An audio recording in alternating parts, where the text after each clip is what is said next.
여러분 안녕하세요. 반갑습니다. 한 주간도 하나님의 은혜와 사랑 안에서 평안하셨기를 바랍니다.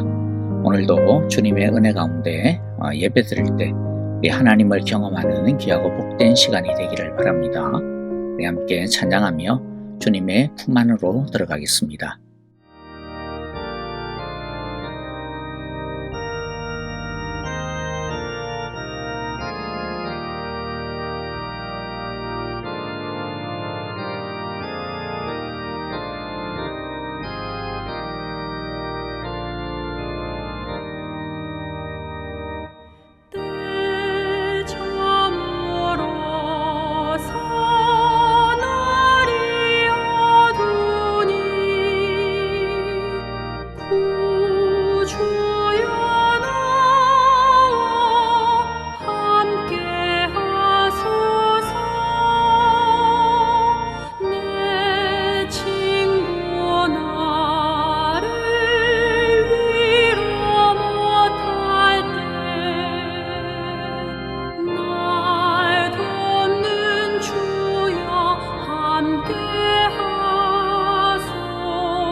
주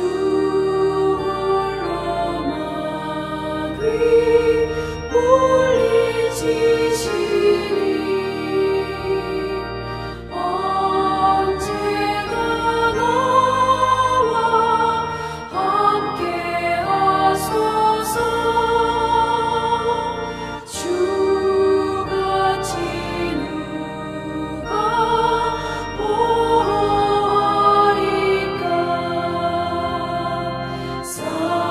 사랑의 주여 함께 하소서. 이 육신 쇠에 눈을 감을 때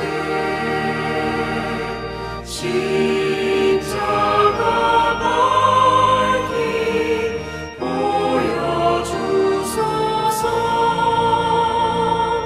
내 모든 슬픔 위로하시고 생명의 주여 함께 하소서.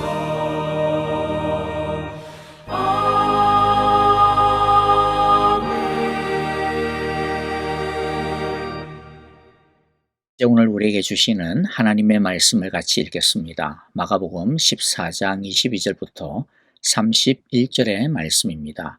우리 한 절씩 같이 읽겠습니다. 그들이 먹고 있을 때에 예수께서 빵을 들어서 축복하신 다음에 떼어서 그들에게 주시고 말씀하셨다. 받아라, 이것은 내 몸이다. 또 잔을 들어서 감사를 드리신 다음에 그들에게 주시니 그들은 모두 그 잔을 마셨다. 그리고 예수께서 말씀하셨다. 이것은 많은 사람을 위하여 흘리는 나의 피, 곧 언약의 피다.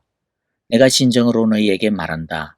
이제부터 내가 하나님의 나라에서 새 것을 마실 그 날까지 나는 포도나무 열매로 빚은 것을 다시는 마시지 않을 것이다. 그들은 찬송을 부르고서 올리브산으로 갔다. 예수께서 제자들에게 말씀하셨다. 너희가 모두 걸려서 넘어질 것이다. 성경에 기록하기를 내가 목자를 칠 것이니 양떼가 흩어질 것이다 하였기 때문이다. 그러나 내가 살아난 뒤에 너희보다 먼저 갈릴리로 갈 것이다. 베드로가 예수께 말하였다. 모두가 걸려 넘어질지라도 나는 그렇지 않을 것입니다. 예수께서 그에게 말씀하셨다. 내가 진정으로 너에게 말한다. 오늘 밤에 닭이 2번 울기 전에 내가 3번 나를 모른다고 할 것이다. 그러나 베드로는 힘주어서 말하였다. 내가 선생님과 함께 죽는 한이 있을지라도 절대로 선생님을 모른다고 하지 않겠습니다. 나머지 모두도 그렇게 말하였다. 아멘. 가룟 유다가 예수님을 팔기 위해 제사장을 만나기 위해서 밖으로 나갔습니다. 그 뒤에 예수님은 남은 제자들과 함께 소위 성만찬 예식을 가집니다. 처음에 성만찬은 따로 특별하게 고안된 예식이 아니라 일반적으로 진행되는 유월절 식사를 하시다가 빵과 포도주를 가지고 행하신 것입니다.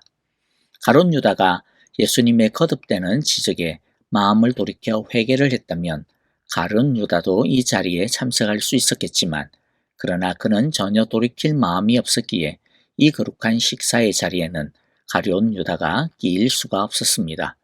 성만찬은 오직 예수님의 살과 피에 동참하는 자, 예수님과 연합되는 자만이 가질 수 있는 영적인 연합의 특권이기 때문입니다. 유월절 식사를 나누던 예수님은 빵, 즉 누룩이 들지 않은 무교병과 포도주를 가지고 위대한 진리를 선언하십니다. 22절이죠. 먼저 빵을 들고서는 이 빵은 내 몸이다 라고 말씀하십니다. 그런 다음에 23절에 보면 또 잔을 들어서 감사를 드리신 다음에 제자들에게 나누어 주니 제자들이 모두 그 잔을 마십니다. 그러면서 24절에 이 잔의 의미를 이렇게 말씀합니다. 이것은 많은 사람을 위하여 흘리는 나의 피, 곧 언약의 피다. 그러면서 오늘 본문에는 나오지 않지만 고린도전서 11장 24절 25절을 보면 예수님은 이 예식을 먹을 때마다 그렇게 기념하라고 하죠. 24절에 보면 이것을 행하여 나를 기억하여라. 또 25절에 보면 이 잔을 마실 때마다 너희가 이것을 행하여 나를 기억하여라. 그렇게 말씀합니다. 먼저 우리가 이 성만찬의 이 말씀을 가지고 몇 가지의 은혜를 아주 짧게 나누기를 원하는데요. 첫째는 우리의 구원은 예수님의 살과 피로 얻어진 너무나도 소중한 구원이라고 하는 것을 우리는 잊지 말아야 합니다. 우리의 구원이 얼마나 귀한 것인지, 바로 예수님의 희생 없이 결코 이루어지지 아니하는 구원, 나의 이 구원이 얼마나 소중한 것인지 우리가 꼭 기억하기를 원합니다. 둘째는 예수님은 우리의 살과 피가 되기를 원하신다는 거죠.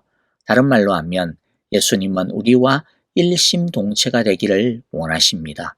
사실은 이것이 구원의 의미입니다. 구원은 단순하게 죽어서 천국 가는 것이 아니라 주님과 하나가 되어지는 것입니다. 그리하여 예수님의 생각이 우리의 생각이 되고 예수님의 기쁨이 우리의 기쁨이 되며 예수님의 뜻과 소원이 우리의 소원과 뜻이 되어지는 것. 그것이 바로 진정한 구원의 의미인 것이죠. 셋째는 우리가 살기 위해서는 매일 무언가를 먹어야 하듯이 예수님과의 연합, 일심동체를 건강하게 이루려면 매일매일 매 끼니끼니마다 예수님과 하나가 되어야 한다는 것이죠. 한 번 하고 끝나는 것이 아니라는 겁니다. 매일매일 우리들은 주님과의 하나됨, 이 연합을 이루려고 애를 써야 된다는 거죠. 예수님은 제자들과 성만찬을 마친 다음 제자들을 이끌고 올리브산이라고 하는 곳으로 기도하러 가십니다. 마가복음에서는 많은 이야기들이 생략이 되고 성만찬 이후 바로 올리브산 또는 겟셋마네 동산의 이야기로 이어지는데요.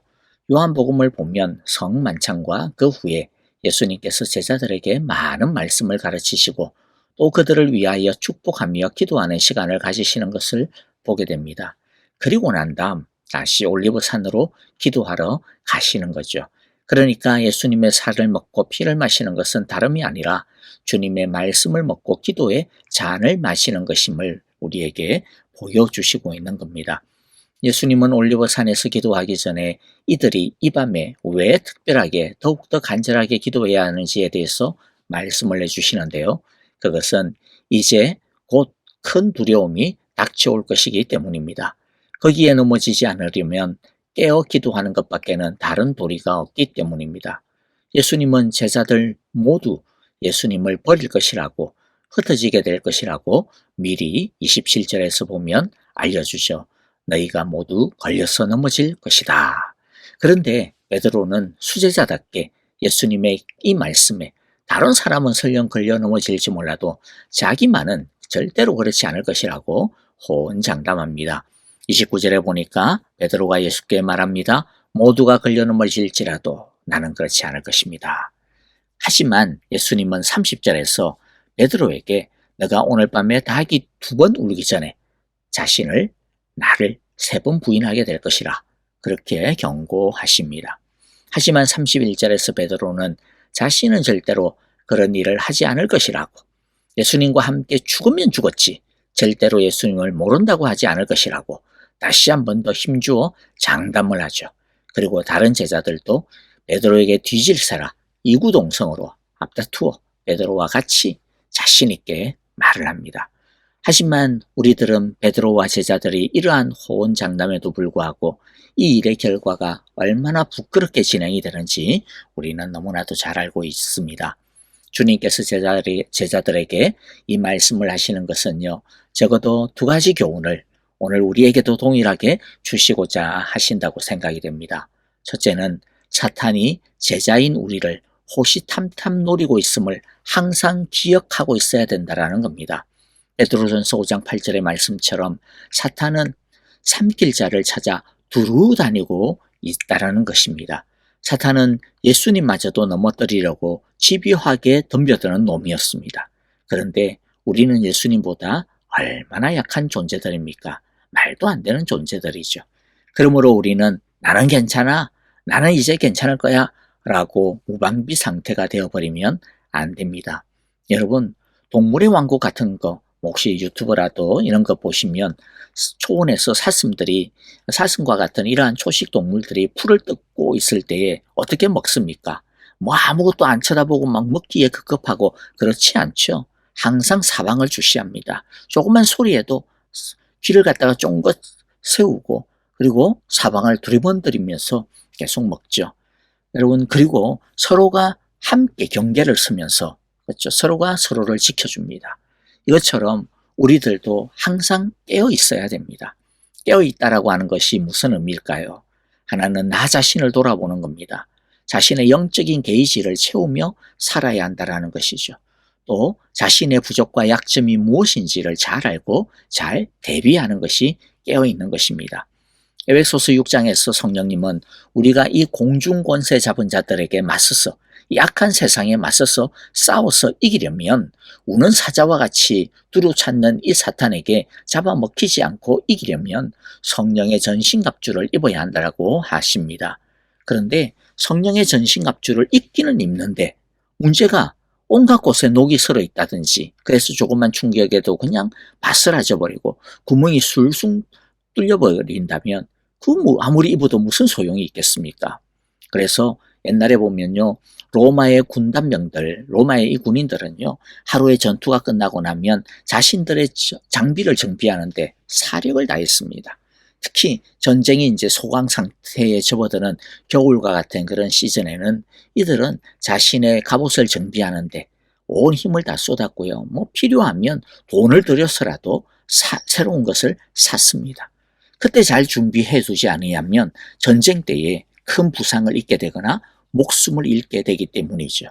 최고의 전력은 최고의 준비에서 나온다라고 하는 것을 우리는 알아야 됩니다. 그러므로 이것이 우리가 이제 배우게 될 2번째 교훈과 연결이 되는데요. 2번째는 우리는 항상 주님 안에 거해야 합니다. 우리도 잡아먹히지 않고 이기려면 우리의 믿음의 옷의 상태를 잘 점검하고 매일매일 수리하고 기름치고 닦고 조이지 않으면 안 됩니다. 그래서 아까 예수님께서 성만찬 때 무엇이라고 말씀하셨습니까? 예수님의 살을 먹는 것을, 예수님의 이 빵을 먹을 때마다 해라. 그렇게 말씀하시죠. 예수님의 잔을 마시는 것을 너희가 식사 때 포도주를 마실 때마다 그렇게 해라 라고 말씀합니다. 하루에 3끼를 먹는다면 아니 커피도 마시고 뭐 간식도 먹을 때마다 예수님은 뭐라고 하시는 것이에요. 우리가 먹고 마실 때마다 예수님의 이 살과 피를 마셔야 된다라고 하는 것을 기억하라는 것입니다. 매일매일 하라는 것이죠. 아니 수시로 하라고 이야기하시는 것이죠. 예수님과 내가 지금 얼마나 연합을 이루고 있는지를 돌아봐야 된다라고 말씀하시는 겁니다. 주님이 내 안에, 내가 예수님 안에 거하기를 위해 힘써야 하는 것이죠. 그래야 우리가 살 수 있고 힘을 낼 수 있고 싸울 수 있는 것입니다. 예수님은 제자들에게 까불랑거리지 말고 항상 넘어질까 조심하라고 말씀하십니다. 어떻게 조심해야 됩니까? 주님 안에 거해야 합니다. 예수님이 제자들에게 보여주신 것처럼 하나님의 말씀 안에 거해야 되고 하나님의 능력 안에 거하도록 기도해야 된다는 것이죠. 이제 말씀을 마무리하며 한번 정리해 보도록 합시다.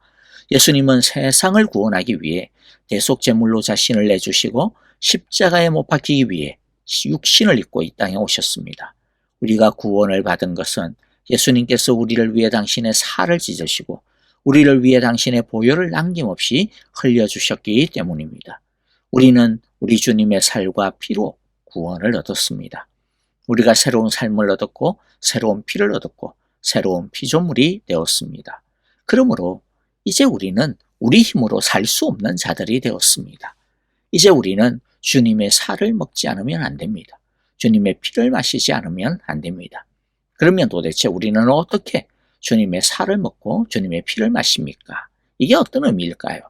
요한복음 6장 54절 보면 내 살을 먹고 내 피를 마시는 사람은 영원한 생명을 가지고 있고 마지막 날에 내가 그를 살릴 것이다. 또 56절에 보면 내 살을 먹고 내 피를 마시는 사람은 내 안에 있고 나도 그 사람 안에 있다. 자, 그런데 여기에서 주님의 살을 먹고 주님의 피를 마시는 것은 영원한 생명을 갖는 그러한 조건이 되는 것을 우리가 볼 수가 있죠. 주님이 내 안에, 우리가 주님 안에 있게 하는 힘이 되고 원동력이 된다라고 하는 것을 보게 되어집니다. 그러니까 내 살을 먹고 내 피를 마셔야만 영원한 생명을 가지게 되고 내 안에 있고 주님이 내 안에 있고. 근데 여러분들 이것은 요한복음에 따르면 예수님을 믿을 때 이와 같은 일이 벌어집니다. 예수님을 영접할 때 영원한 생명을 얻게 되고 주님이 우리 안에 계시고 우리가 주님 안에 있게 되어진다라고 말씀합니다. 그러므로 주님의 살을 먹고 주님의 피를 마신다라고 하는 것은 무엇과 같은 것입니까? 주님을 믿는 것이죠. 영접하는 것과 같다라는 것입니다. 그래서 우리가 전적으로 예수님을 믿고 신뢰하고 의지하고 따르고 그분 안에 사는 것이 곧 뭐다? 주님의 살을 먹고 주님의 피를 마시는 것이다 라는 것입니다. 예수님의 생각이 우리의 생각이 되고 예수님의 계획이 우리의 계획이 되고 예수님의 바람이 우리의 바람이 되고 예수님의 기쁨이 우리의 기쁨이 되며 예수님의 삶이 우리의 삶이 되어지는 것. 그리하여 우리와 예수님이 신비한 연합을 이루어가는 것. 이것이 바로 믿음이요 영접이요 또 이것이 바로 예수님의 살을 먹고 예수님의 피를 마시는 것입니다. 예수님의 피를 먹고 마시고 예수님의 살을 먹는 것 딴 거 아닙니다. 전적으로 예수님을 신뢰하는 것, 전적으로 예수님을 의지하는 것, 전적으로 예수님을 따르는 것, 전적으로 예수님을 참으로 바라보고 그 예수님을 머리로 삼아 그 예수님과 함께 살아가는 것. 그것이 그리하여 날마다 예수님과 연합을 이루어가는 것.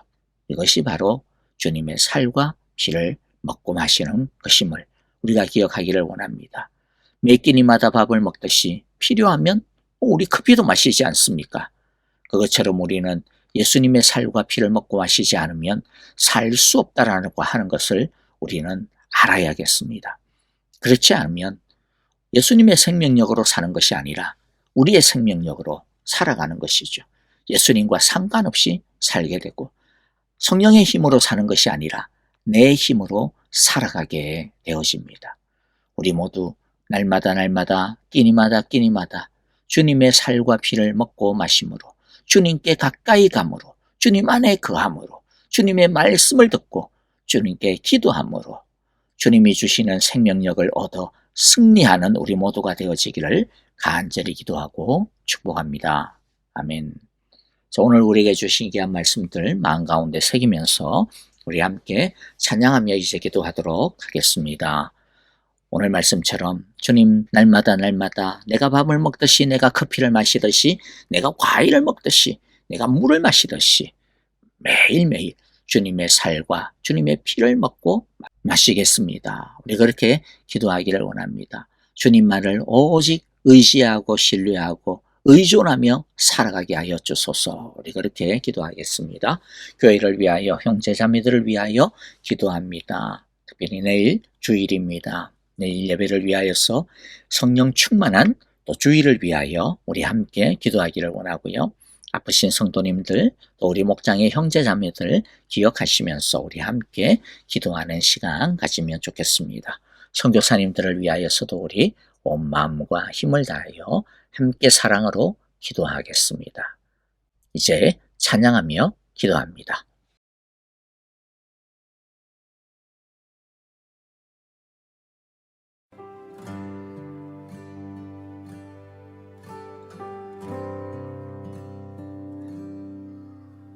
보혈을 지나